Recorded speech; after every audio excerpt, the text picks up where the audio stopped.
شوہر کے قرض چکانے کی خاطر سافٹ ویئر انجینئر بنی چور، آدھے گھنٹے میں پولیس کے ہاتھوں لگ گئی۔ تلنگانہ کے دارالحکومت شہر حیدرآباد کے مضافاتی علاقے میں ایک شادی شدہ خاتون اپنے شوہر کے لیے خود کو چور بننے پر مجبور ہو گئی۔ شوہر کے لیے گئے قرض کی ادائیگی کی خاطر اس نے چین سنیچنگ کا راستہ اختیار کیا، لیکن سافٹ ویئر کی جاب کا تجربہ رکھنے والی یہ خاتون واردات میں ناکام رہی اور صرف آدھے گھنٹے کے اندر پولیس کے ہاتھوں لگ گئی۔ حیدرآباد کے مضافاتی علاقے میڈچل میں پیش آئے اس واقعے کی تفصیلات اس طرح ہے۔ تفصیلات کے مطابق ضلع میڈچل سے تعلق رکھنے والی راجیش نے 2 سال قبل ورنگل کی رہنے والی انیتا ریڈی سے پسند کی شادی کی تھی۔ انیتا ریڈی ماضی میں سافٹ ویئر جاب کر چکی ہے، تاہم فی الحال وہ گھر پر ہی مقیم تھی۔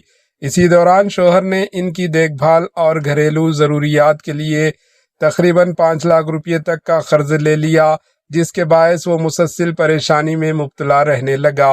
شوہر کی یہ حالات دیکھ کر انیتا ریڈی برداشت نہ کر سکی اور انہوں نے فیصلہ کیا کہ شوہر کے لیے گئے قرض کو وہ خود ہی کسی نہ کسی طرح ادا کریں گی۔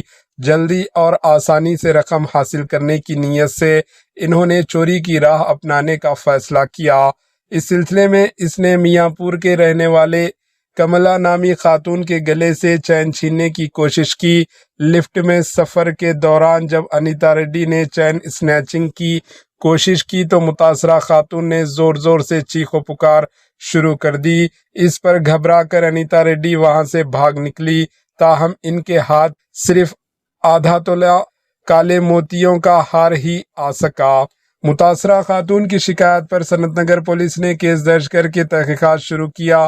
لفٹ کے قریب لگے CCTV کیمروں کی فوٹیج کی مدد سے پولیس نے صرف آدھے گھنٹے کے اندر خاتون انیتا ریڈی کو گرفتار کر لیا۔ Bureau report AHN news.